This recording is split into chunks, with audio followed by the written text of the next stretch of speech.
Hello friends, welcome to our YouTube channel. ನೋಡಿ, ನಾನು ಕಳೆದ ಕೆಲವು ದಿನಗಳಿಂದ ಮೋರ್ ದೆನ್ 30 ಸುಪ್ರೀಂ ಕೋರ್ಟಿನ ಲ್ಯಾಂಡ್ ಮಾರ್ಕ್ ಜಡ್ಜ್ಮೆಂಟ್ಸ್ಗಳ ಬಗ್ಗೆ ವಿಡಿಯೋ ಮಾಡಿದ್ದೀನಿ. ಈ ಐತಿಹಾಸಿಕ ಪ್ರಕರಣಗಳು ಒಂದು ಡೆಫಿನೆಟ್ಲಿ ಈ ದೇಶದ ನಾಗರಿಕರಾದಂಥ ನಿಮಗೆಲ್ಲ ಈ ದೇಶದೊಳಗೆ ಕಾನೂನುಗಳನ್ನು ಹೇಗೆ ಮಾಡಲಾಗುತ್ತೆ, ಯಾವ ಥರ ಕಾನೂನುಗಳ ರೂಪಣೆ ಆಗುವಕ್ಕಿಂತ ಮುಂಚೆ ಡಿಸ್ಕಷನ್ಗಳಾಗ್ತವೆ, ಡಿಬೇಟ್ಗಳಾಗ್ತವೆ, ಸುಪ್ರೀಂ ಕೋರ್ಟ್ ಇದ್ರ ಬಗ್ಗೆ ಏನು ಹೇಳುತ್ತೆ, ಅದಕ್ಕೆ ಸರ್ಕಾರ ವಾಪಸ್ ಏನು ಉತ್ತರ ಕೊಡುತ್ತೆ, ಯಾವ ಥರ ಪ್ರೊಸೀಜರ್ ನಡೆಯುತ್ತೆ ಅನ್ನೋದನ್ನು ನಾನು ಹಲವಾರು ಕೇಸ್ಗಳಲ್ಲಿ ಡೀಟೇಲ್ ಆಗಿ ಎಕ್ಸ್ಪ್ಲೇನ್ ಮಾಡಿದ್ದೀನಿ. ಒಂದು, ಈ ಪ್ರಕರಣಗಳನ್ನು ನೋಡೋದ್ರಿಂದ ಈ ದೇಶದೊಳಗೆ ನಿಮಗೆ ಜೀವನ ಮಾಡಲಿಕ್ಕೆ ಡೆಫಿನೆಟ್ಲಿ ಹೆಲ್ಪ್ ಆಗ್ತವೆ. ಎರಡನೇದು, ಎಲ್ಲ ಕಾಂಪಿಟೇಟಿವ್ ಎಕ್ಸಾಮ್ಗೂ ಹೆಲ್ಪ್ ಆಗ್ತವೆ. ಈವನ್ ನೀವು ಯಾರೋ ಲಾ ಓದೋರಿದ್ದೀರಿ ಮುಂದೆ ಹೋಗಿ, ಅಥವಾ ಈಗೂ ಕೂಡ ಲಾ ಸ್ಟೂಡೆಂಟ್ ಇದ್ದೀರಿ, yes of course these all the landmark judgments are very very important. ನಿಮಗೆ ಇವು ಉಪಯೋಗ ಆಗ್ತವೆ ಗೈಸ್. ಇವತ್ತು ಹಾಗೆ ಒಂದು most important and landmark judgment ಆದಂಥ Lilly Thomas versus union of India 2013ರಲ್ಲಿ ಬಂದಂಥ ಈ ಒಂದು ಐತಿಹಾಸಿಕ ಪ್ರಕರಣವನ್ನು ನಾನು ನಿಮಗೆ ಡೀಟೇಲ್ ಆಗಿ ಎಕ್ಸ್ಪ್ಲೇನ್ ಮಾಡ್ತೀನಿ. ಆರಾಮಾಗಿ ನೋಡ್ರಿ. ನಿಮಗೆ ವಿಡಿಯೋ ಇಷ್ಟ ಆಗಿತ್ತು ಲೈಕ್ ಮಾಡಿರಿ ಆ್ಯಂಡ್ ನಿಮ್ಮ ಫ್ರೆಂಡ್ಸ್ ಜೊತೆಗೂ ಕೂಡ ಶೇರ್ ಮಾಡೋದನ್ನು ಮರಿಬೇಡಿ. ಬಿಕಾಸ್ ನಾಲೆಜ್ ಈಸ್ ಪವರ್ ಅಂತ ಏನು ಥಾಟ್ ಇದೆಯೋ, ನನ್ನ ಪ್ರಕಾರ ಈಗ knowledge is not a power. Actually ಇರುವಂಥ ಜ್ಞಾನನ ಪ್ರಾಕ್ಟಿಕಲ್ ಆಗಿ ಇವತ್ತಿನ ಜೀವನಕ್ಕೆ ಯಾರು ಉಪಯೋಗ ಮಾಡ್ಕೋತಾರೆ ಅವ್ರು ಮಾತ್ರ ಪವರ್ಫುಲ್ ವ್ಯಕ್ತಿ ಅಂತ ನನಗನ್ಸುತ್ತೆ. ಸೊ ಬರೀ ಜ್ಞಾನ ಪವರ್ಫುಲ್ ಅಂತ ಹೇಳಿ ಇಟ್ಕೊಂಡು ಕೂತ್ರೆ ಉಪಯೋಗ ಇಲ್ಲ. Okay, lily Thomas versus union of India ಪ್ರಕರಣ 2013ರಲ್ಲಿ ಬಂದಂಥ ಈ ಜಡ್ಜ್ಮೆಂಟ್ ವೆರಿ ವೆರಿ ಇಂಪಾರ್ಟೆಂಟ್. ಏನು ಪ್ರಕರಣದ ಹಿನ್ನೆಲೆ, ಏನು, ಯಾಕೆ ಇದು ತುಂಬಾ ನ್ಯೂಸ್ ಒಳಗಿತ್ತು, ಮೊದಲು ನಾ ಹಿನ್ನೆಲೆ ಹೇಳ್ತೀನಿ, ಆಮೇಲೆ ನಿಮಗೆ ಪೂರ್ತಿ ಸ್ಟೋರಿನ ಹೇಳ್ತೀನಿ. ಭಾರತದೊಳಗೆ ಒಂದು ಕಾಯ್ದೆ ಇದೆ guys. Okay, please do remember. So ಅದರ ಹೆಸರೇನು ಅಂದರೆ representation of peoples act 1951. Okay, ಪ್ರಜಾಪ್ರತಿನಿಧಿಗಳ ಕಾಯ್ದೆ 1951 ಅಂತ ಕನ್ನಡದೊಳಗೆ ಇದಕ್ಕೆ ಕರೀತಾರೆ.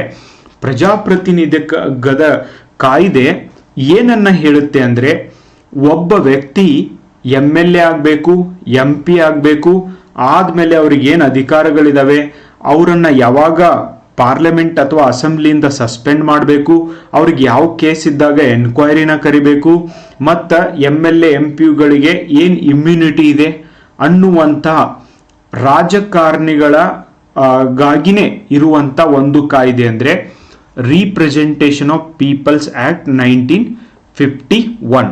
ಇದರ ಅಡಿಯಲ್ಲಿ ಒಂದು ಸೆಕ್ಷನ್ ಇತ್ತು. ಓಕೆ, ಈಗಿಲ್ಲ, ಇದನ್ನ ತೆಗೆದು ಹಾಕ್ಯಾರ, ಇಲ್ಲಿ ಲಿಲ್ಲಿ ಥಾಮಸ್ ಕೇಸ್ ಒಳಗೆ ತೆಗೆದು ಹಾಕ್ಯಾರ. ಆ ಸೆಕ್ಷನ್ ಯಾವುದಂದ್ರ ಸೆಕ್ಷನ್ 84. ಓಕೆ, ಸೊ ಸೆಕ್ಷನ್ 84 ಇತ್ತು. ಇದು ಹೇಳ್ತಿತ್ತು, ಈ ಸೆಕ್ಷನ್ 84 ಏನ್ ಹೇಳ್ತಿತ್ತಂದ್ರ, ಒಬ್ಬ ಶಾಸಕ ಆಗಿರ್ಲಿ ಅಥವಾ ಒಬ್ಬ ಸಂಸದರಾಗಿರ್ಲಿ, ಇವ್ರ ವಿರುದ್ಧ ಏನಾದ್ರೂ ನ್ಯಾಯಾಲಯ ಶಿಕ್ಷೆಯನ್ನ ನೀಡಿತು ಅಂದ್ರೆ ಇವ್ರು ಏನ್ರೆ ಕ್ರಿಮಿನಲ್ ಆಕ್ಟಿವಿಟಿ ಮಾಡಿದಾಗ ಇವ್ರ ವಿರುದ್ಧ ಇವ್ರಿಗೆ ಶಿಕ್ಷೆಯನ್ನ ನೀಡಿತು ಅಂದ್ರೆ ಅವರ ಶಿಕ್ಷೆಯ ಅಪೀಲಲ್ಲಿ ಸ್ಥಗಿತಗೊಳಿಸುವವರೆಗೂ ಅವರು ಸದಸ್ಯತ್ವ ಕಳೆದುಕೊಳ್ಳುವುದಿಲ್ಲ ಅಂತ ಹೇಳ್ತು. ಫಾರ್ ಎಕ್ಸಾಂಪಲ್, ಇವತ್ತು ಕೋರ್ಟ್ ಹೇಳ್ತು ಒಬ್ಬ ಎ ಅನ್ನುವಂಥ MLA ಮರ್ಡರ್ ಮಾಡಿದಾನೆ ಅಂತ ಗೊತ್ತಾಯ್ತಂತ ಹೇಳಿರಿ. ಸೊ ಮರ್ಡರ್ ಮಾಡಿದ್ದಕ್ಕಾಗಿ 6 ವರ್ಷ ಜೈಲು ಶಿಕ್ಷೆ, ಕಠಿಣ ಜೈಲು ಶಿಕ್ಷೆ ಅಂತ ಕೋರ್ಟ್ ಹೇಳ್ತು ಅಂತ ತಿಳಿರಿ. ಇಮಿಡಿಯೇಟ್ಲಿ ಇವನಿಗೆ ಶಿಕ್ಷೆ ಆಗುದಿಲ್ಲ, MLAಗೆ ಶಿಕ್ಷೆ ಹಾಕಿದಿಲ್ಲ. ಹಂಗ MLAಗೆ ಅಥವಾ MP ಗೆ ಇಮಿಡಿಯೇಟ್ಲಿ ಶಿಕ್ಷೆ ಕೊಡಂಗಿಲ್ಲ. ಫಾರ್ ಎಕ್ಸಾಂಪಲ್, ಇವತ್ತು ಕೋರ್ಟ್ ಹೇಳ್ತು ನಾಳೆನೇ ಇವ್ರನ್ನ ಜೈಲಿಗೆ ಕಳ್ಕೊಂಡು ಹೋಗಂಗಿಲ್ಲ. ಸೊ ಇದು ಏನ್ ಹೇಳ್ತಿತ್ತಂದ್ರ, MLA ಅಥವಾ MP ವಿಷಯಕ್ಕೆ ಬಂದಾಗ ಇವ್ರಿಗೆ ಹೈಕೋರ್ಟ್ ಹೇಳ್ತಂದ್ರ ಸುಪ್ರೀಂ ಕೋರ್ಟಿಗೆ ಹೋಗಕ್ಕೆ ಅವಕಾಶ ಐತಿ. ಅಂದ್ರ ಈ ಟೈಮ್ ಒಳಗೆ 3 ತಿಂಗಳು ಸಮಯ ಸಿಕ್ತಿತ್ತು. ಈ ಕೋರ್ಟ್ ಕೊಟ್ಟಿರುವಂತ ಜಡ್ಜ್ಮೆಂಟ್ ಅನ್ನ ಡೆಫಿನೆಟ್ಲಿ ಉಲ್ಟಿ ಪುಲ್ಟಿ ಮಾಡ್ತಿದ್ರು. ಓಕೆ, ಡೆಫಿನೆಟ್ಲಿ ಏನು ಕೋರ್ಟ್ ಹೇಳಿತ್ತೋ ಅದನ್ನ ಫಾಲೋ ಮಾಡ್ತಿದ್ದಿಲ್ಲ, ಅಥವಾ ಯಾರೋ ಸಾಕ್ಷಿ ನುಡಿಯೋರದಾರಲ್ಲ ಅವರೇ ಇಲ್ಲದೆ ಇರೋ ಹಾಗೆ ಮಾಡೋದು, ಈ ತರ ಎಲ್ಲ ನಡೀತಿತ್ತು. ಓಕೆ, ಇಲ್ಲಿ ಈ 2013 ಲಿಲ್ಲಿ ಥಾಮಸ್ ಇವರು ಒಬ್ರು ಸೋಷಿಯಲ್ ಆಕ್ಟಿವಿಸ್ಟು ಆಗಿದ್ರು, ಲಾಯರು ಆಗಿದ್ರು. ಇವ್ರು ಹೇಳ್ತಾರೆ, ಸಾಮಾನ್ಯ ನಾಗರಿಕರಿಗೆ ಒಂದು ಶಿಕ್ಷೆ ಆದ್ರೆ ಕೂಡ್ಲೆ ಅವನ್ನ ಜೈಲಿಗೆ ಕರ್ಕೊಂಡು ಹೋಗ್ತಾರೆ, ಕೂಡ್ಲೆ ಅವರನ್ನ ಅನರ್ಹತೆ ಮಾಡ್ತಾರೆ. ಯಾವ್ದಾದ್ರು ಜಾಬ್ ಮಾಡ್ತಿದ್ರೆ ಏನಾದ್ರು ಮಾಡ್ತಿದ್ರೆ ಅನರ್ಹ ಆಗ್ತಾರೆ. ಹಂಗೆ ಯಾಕೆ MLA MP ನ ಡಿಸ್ಕ್ವಾಲಿಫೈ ಮಾಡಬಾರ್ದು? ಓಕೆ, ಸೊ ಡಿಸ್ಕ್ವಾಲಿಫೈ ಮಾಡಬೇಕು. ಅದನ್ನ ಬಿಟ್ಟು 3 ತಿಂಗಳು 6 ತಿಂಗಳು ಟೈಮ್ ಕೊಡಬಾರ್ದು. ಓಕೆ, ಸಾಮಾನ್ಯ ನಾಗರಿಕನಿಗೂ ಶಿಕ್ಷೆಗೊಂಡ ಕೂಡಲೇ ಅನರ್ಹತೆ ಫಿಕ್ಸ್ ಆಗುತ್ತೆ. ಇವ್ರಿಗೆ ಯಾಕೆ MLA MP ಗಳಿಗೆ ಯಾಕೆ ವಿಶೇಷ ಕಾನೂನು ಅನ್ನುವಂಥ ವಿಶೇಷವಾದಂಥದ್ದು ಕಾನೂನು ಕೊಡುವ ಅವಶ್ಯಕತೆ ಏನಿದೆ ಅಂತ ಲಿಲ್ಲಿ ಥಾಮಸ್ ಅವರು ಸವಾಲನ್ನ ಹಾಕಿದ್ರು. ಓಕೆ, ಅಪೀಲ್ ಹಾಕುವವರೆಗೂ ಕೂಡ ಸೀಟ್ ಕಳೆದುಕೊಳ್ಳುವುದಿಲ್ಲ. ಅಂದ್ರೆ ಇವತ್ತು ಶಿಕ್ಷೆ ಆಯ್ತಂತೇಳಿರಿ, ಮೇಲ್ಮನವಿ ಸಲ್ಲಿಸುವವರೆಗೂ ಆ ಶಿಕ್ಷೆ ಕಂಟಿನ್ಯೂ ಅಂದ್ರೆ ಕಂಪ್ಲೀಟ್ ಆಯ್ತು, ಶಿಕ್ಷೆ ಒಳಗಾಗಬೇಕು ಅಂತ ಇರಲಿಲ್ಲ. ಇದನ್ನ ಸ್ಪೆಷಲ್ ಪ್ರಿವಿಲೇಜ್ ಟು ಲೆಜಿಸ್ಲೇಟರ್ ಎಂದು ಕರೆಯಲಾಗಿತ್ತು.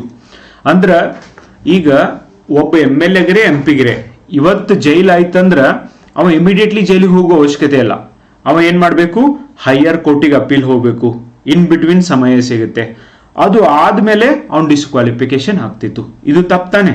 ಯಾಕಂದ್ರೆ ಸಾಮಾನ್ಯ ಜನರಿಗೆ ನೋಡ್ರಿ, ಇವತ್ತು ಜೈಲ್ ಆಗೈತೆ ಅಂದ್ರೆ ನಾಳೆನೆ ಅರೆಸ್ಟ್ ಮಾಡ್ಕೊಂಡು ಹೋಗ್ತಾರೆ. ಅದು ಯಾವ ತರ ಎಲ್ಲ ಬರೀತಾರೆ. ಈ ವಿಶೇಷ ಅಧಿಕಾರ ಸಂವಿಧಾನದ ಈಕ್ವಾಲಿಟಿ ಆರ್ಟಿಕಲ್ 14ಗೆ ವಿರುದ್ಧ ಅಂತೇಳಿ ಲಿಲ್ಲಿ ಥಾಮಸ್ ಅವರು ಸುಪ್ರೀಂ ಕೋರ್ಟ್ನಲ್ಲಿ ಒಂದು PIL ಪಬ್ಲಿಕ್ ಇಂಟ್ರೆಸ್ಟ್ ಲಿಟಿಗೇಷನ್ ಅನ್ನ ಹಾಕ್ತಾರೆ. ಓಕೆ, ಸೊ ಅದು ಆದ್ಮೇಲೆ ಕೋರ್ಟ್ ಜಜ್ಮೆಂಟ್ ಕೊಡುತ್ತೆ. ಸೊ ಐ ಹೋಪ್ ನಿಮಗೆ ಅರ್ಥ ಆಗಿದೆ ಅಂತ. ಜೈಲಿಗೆ ಹೋಗ್ಬೇಕು, ಇವರು ಯಾರೋ ಒಬ್ಬ MLA ಅಥವಾ MP ತಪ್ಪು ಮಾಡಿದ್ದಾರೆ, ಇವ್ರು ಇನ್ ಮುಂದೆ ಜೈಲ್ಗೆ ಹೋಗ್ಬೇಕು ಅಂತ ಕೋರ್ಟ್ ಹೇಳಿದಾಗ್ಲೂ ಕೂಡ ಇಮಿಡಿಯೇಟ್ಲಿ MLA MP ಜೈಲಿಗೆ ಹೋಗುವ ಅವಶ್ಯಕತೆ ಇರಲಿಲ್ಲ. ಯಾಕಂದ್ರೆ ಸೆಕ್ಷನ್ 84 ಏನಿದೆಯೋ ಅದು ಇಮ್ಯುನಿಟಿ ಕೊಡ್ತಿತ್ತು. ಅಂದ್ರೆ ಇವ್ರಿಗೆ ಸ್ವಲ್ಪ ಸಮಯ ಕೊಡ್ತಿತ್ತು. ನಾರ್ಮಲಿ 3 ತಿಂಗಳು 6 ತಿಂಗಳು ಕೊಡ್ತಿತ್ಲ, ಆ ಟೈಮ್ನಾಗ ಇವ್ರಿಗೆ ಜೈಲಿಗೆ ಹೋಗುವ ಅವಶ್ಯಕತೆನೇ ಇಲ್ಲ ಅನ್ನುವಂಗೆ ಇವರೇ ಮಾಡ್ಕೋತಿದ್ರು. ಓಕೆ, ಸೊ ಲಿಲ್ಲಿ ಥಾಮಸ್ ಇದನ್ನ ಏನು ಕ್ವಶನ್ ಮಾಡ್ತಾರೆ, ಚಾಲೆಂಜ್ ಮಾಡ್ತಾರೆ. ಗೈಸ್, ನಮ್ಮನ್ನ ಆಳುವಂತ ಪ್ರತಿನಿಧಿಗಳ ಬಗ್ಗೆ ಮತ್ತು ಅವರ ಕ್ರಿಮಿನಲ್ ಸ್ಟೇಟಸ್ ಬಗ್ಗೆ ಸ್ವಲ್ಪ ನಿಮಗೆ ಇನ್ಫಾರ್ಮೇಶನ್ ಕೊಡ್ತೀನಿ. ಯಾಕೆ ಈ ದೇಶದೊಳಗೆ ಸಮಸ್ಯೆ ಆಗ್ತಾ ಇದೆ ಅಂತ ನಾವು ನೋಡೋದಾದ್ರೆ, ನಮ್ಮನ್ನ ಆಳುವವರೇ ಕ್ರಿಮಿನಲ್ಸ್ ಆಗಿದ್ದಾಗ ಪ್ರಜೆಗಳು ಹೇಗೆ ಕರೆಕ್ಟ್ ಆಗಿರ್ತಾರೆ. ಅಂಡ್ ಔಟ್ ಆಫ್ 514 MPs ಇದರೊಳಗೆ ADR association for democratic reforms ಅನ್ನುವಂಥ ಸಂಸ್ಥೆ ಕೊಟ್ಟಿರುವಂಥ ರೀಸೆಂಟ್ ಅನಾಲಿಸಿಸ್ ಪ್ರಕಾರ 514 225 ಮಂದಿ ಅಂದ್ರೆ 44% of the MPs of political ಪಕ್ಷ, ಈ BJP ಪೊಲಿಟಿಕಲ್ ಪಕ್ಷದ 44% MPs have declared criminal cases against themselves. See, ಇಲ್ಲಿ even according to representation of people act ಯಾರು MLA ಆಗ್ಬೇಕಂತಾರೆ, ಯಾರು MP ಆಗ್ಬೇಕಂತಾರೆ, ಅವ್ರ ಅಫಿಡಿವೇಟ್ ಒಳಗೆ ಬರೆದು ಕೊಡಬೇಕು. ಓಕೆ, ಎಲೆಕ್ಷನ್ ನಿಲ್ತೀನಿ ಅಂತ ಏನು ಅಫಿಡೇವಿಟ್ ಹಾಕ್ತಿರ್ತಾರಲ್ಲ ಅದ್ರೊಳಗೆ ಬರೆದು ಕೊಡಬೇಕು, ಎಸ್ ನನ್ನ ಮೇಲೆ ಕ್ರಿಮಿನಲ್ ಕೇಸ್ ಇದೆ ಅಂತ. ಅವ್ರು ಕೊಟ್ಟಿರುವಂತ ವರದಿ ಮೇಲೆನೆ ಹೇಳ್ತಾ ಇರೋದು 44% ಅಂದ್ರೆ 225 MPಗಳ ಮೇಲೆ ಕ್ರಿಮಿನಲ್ ಕೇಸಸ್ ಇದಾವೆ. Guys, please do think about it. Okay, and even 36% of Karnataka's MP out of 28 MPಗಳಲ್ಲಿ 36% ಜನರ ಮೇಲೆ ಕ್ರಿಮಿನಲ್ ಕೇಸಸ್ ಇದಾವೆ. You can see other states as well. Okay, ಯಾಕೆ ಕ್ರಿಮಿನಲ್ಸ್ಗಳು ಪಾಲಿಟಿಕ್ಸಿಗೆ ಎಂಟ್ರಿ ಆಗ್ತಿದ್ದಾರೆ? That's a serious problem. That's why ಅವರು ನಿರುದ್ಯೋಗಿಗಳ ಸಮಸ್ಯೆನ ಅರ್ಥ ಮಾಡ್ಕೊಳ್ತಾ ಇಲ್ಲ. ಅಂಡ್ ಈ ದೇಶ ಉದ್ಧಾರ ಆಗಬೇಕು ಅನ್ನುವಂಥ ಯಾವುದೇ ಒಂದು ಸೀರಿಯಸ್ ಥಾಟ್ ಇಲ್ಲ. Okay, and serious criminal cases 135 ಮಂದಿ ಮೇಲಂತೂ ರೇಪ್ ಕೇಸ್ ಇದಾವೆ, ಮರ್ಡರ್ ಕೇಸ್ ಇದಾವೆ, ಹಾಫ್ ಮರ್ಡರ್ ಕೇಸ್ ಇದಾವೆ. ಇಂಥವರೆಲ್ಲ ನಮ್ಮ ನಾಯಕರು. ಇವತ್ತು ನಮ್ಮ ದೇಶ ಎಲ್ಲಿಗೆ ಬಂದು ನಿಂತಿದೆ ಅಂದ್ರೆ, ಯಾರು ಒಂದು ಬಿಟ್ಟು 2 ಕೊಲೆ ಮಾಡಿದಾನೆ, ಯಾರು ಸ್ವಲ್ಪ ಬಾಡಿ ಗಿಡಿ ಬಿಟ್ಕೊಂಡು ಯಾಕಡೆ ಬೇಕಾದ ಕಡೆ ಆ ಬೆಕ್ಕಿನ ಮೀಸಿ ಇರ್ತಾವಲ್ಲ ಆ ಥರ ಮೀಸಿ ಎಲ್ಲ ಬಿಟ್ಕೊಂಡು ಎಲ್ಲಿ ಬೇಕಾದಲ್ಲಿ ಅಡ್ಡಾಡುವಂಥವ್ರು, ಆ್ಯಂಡ್ ದೊಡ್ಡ ದೊಡ್ಡ ಕಾರ್ ತಗೊಂಡು ಅಡ್ಡಾಡುವಂಥವ್ರು, ಯಾರು ಬೇಕಾದವ್ರನ್ನು ಕೊಂದು ಹೊಳ್ಳಿ ನೋಡದೇ ಇರುವಂಥವ್ರು, ಆ್ಯಂಡ್ ತಾವು ಅಧಿಕಾರಕ್ಕೆ ಬರಲಿಕ್ಕೆ ಈವನ್ ಮನೆಯವ್ರನ್ನ ಬೇರೆಯವ್ರನ್ನ ಯಾರನ್ನ ಬೇಕಾದವರು ಕೊಂದು ಬದುಕ್ತಾ ಇರೋರನ್ನ ಇದೇ ದೇಶದ ಜನನೇ ಆಯ್ಕೆ ಮಾಡ್ತಿದ್ದಾರೆ. ಮತ್ತೆ ಅವ್ರ ಜೊತೆ ಅನ್ಯಾಯ ಆದಾಗ ಬಾಯ್ ಬಡ್ಕೋತಾರೆ. ಇವತ್ತು ಜಾಬ್ ಕಾಲ್ಫಾರ್ಮ್ ಮಾಡಲಿಲ್ಲ ಅಂದ್ರೆ ಆ MLA MP ಗಳನ್ನ ಬ್ಲೇಮ್ ಮಾಡ್ತಾರೆ. ನನ್ನ ಪ್ರಕಾರ ನಾವು ನಮ್ಮ ಜೀವನವನ್ನ ಕುರಿತು ಸರಿಯಾಗಿ ವಿಚಾರ ಮಾಡ್ತಾ ಇಲ್ಲ. ನಾವು ಕಾಂಪಿಟೇಟಿವ್ ಎಕ್ಸಾಮ್ ಓದ್ತೀವಿ ಅಂತ ಭಾಳ ಸರ್ತಿ ಹುಡುಗರು ಬರ್ತಾರೆ. ಆದರೆ ಅವ್ರು ಕಾಂಪಿಟೇಟಿವ್ ಓದೋದು ಬಿಟ್ಟು ರಿಯಲ್ ಸಿಚುವೇಶನ್, ಕರೆಂಟ್ ಸಿಚುವೇಶನ್ ಏನಾಗ್ತಿದೆ ಅನ್ನೋದನ್ನು ತಿಳ್ಕೊಳ್ಳೋದು ಬಿಟ್ಟು ಮಗ್ ಹೊಡೆಯೋದ್ರೊಳಗೆ ಬಿಜಿ ಆಗ್ತಾರೆ, ಬೈಪಟ್ ಹಾಕ್ತಾರೆ. ಅದನ್ನ ಎಕ್ಸಾಮ್ ಒಳಗೆ ಬರ್ತದೆ, ಅದನ್ನ ಬರೆದು ಬಿಡುನು ಅಂತ ವಿಚಾರ ಮಾಡ್ತಾರೆ. ನೋ, ಯುವಕರಾದಂಥ ನೀವೇ ಎಚ್ಚೆತ್ಕೊಳ್ಳಿಲ್ಲ ಅಂದ್ರೆ ಈ ಪೊಲಿಟಿಕಲ್ ಸಿಸ್ಟಮ್ ಯಾವತ್ತೂ ಬದಲಾಗಕ್ಕೆ ಸಾಧ್ಯನೇ ಇಲ್ಲ.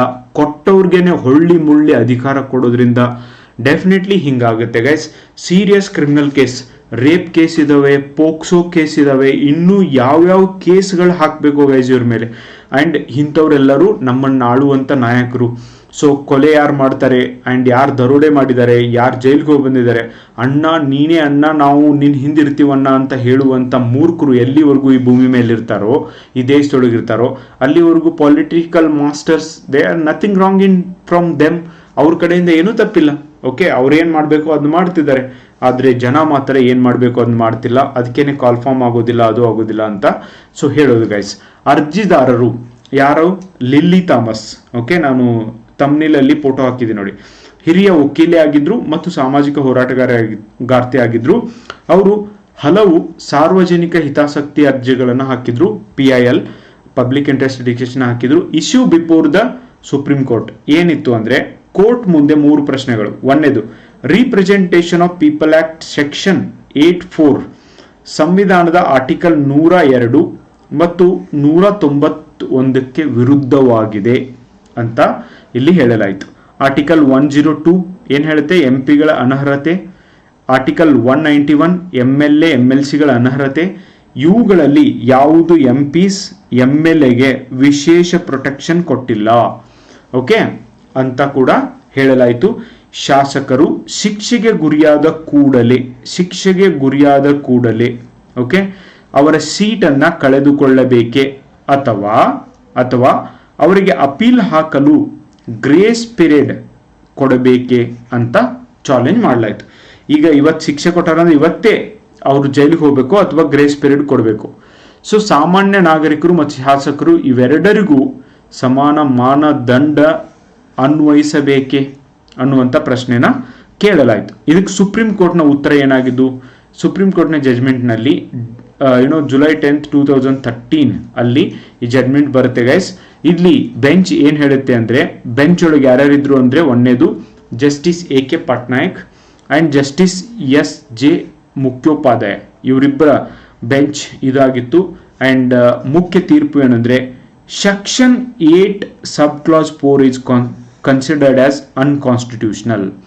ಓಕೆ, ಸೊ ಯಾವುದು MLA ಮತ್ತು MP ಗಳಿಗೆ ಸಮಯ ಕೊಡ್ತಿತ್ತು, ಮೂರು ತಿಂಗಳ ಸಮಯ ಕೊಡ್ತಿತ್ತು, ಈ ಸೆಕ್ಷನ್ ಇದನ್ನ ಅನ್ಕಾನ್ಸ್ಟಿಟ್ಯೂಷನಲ್, ಅಸಂವಿಧಾನಿಕ ಅಂತ ಹೇಳ್ಬಿಟ್ಟು ಸುಪ್ರೀಂ ಕೋರ್ಟ್ ನಿರ್ಧಾರ ಮಾಡ್ತದೆ. Very very important guys. ಇವ್ರಿಗೆ ಅಷ್ಟೇ ಯಾಕೆ ಸ್ಪೆಷಲ್ ಇಮ್ಯುನಿಟಿ ಕೊಡಬಾರ್ದು ಇವರಿಗೆ? ಓಕೆ, ಸೊ ಅವ್ರು ಉಳ್ಕಿದವ್ರಿಗೆ, ಸಾಮಾನ್ಯ ಜನರಿಗೆ ಯಾವ ಕಾನೂನು ಇದೆ ಅದರೊಳಗೇನೆ ಟ್ರೀಟ್ ಮಾಡಬೇಕು ಅಂತ ಹೇಳಿದ್ರು.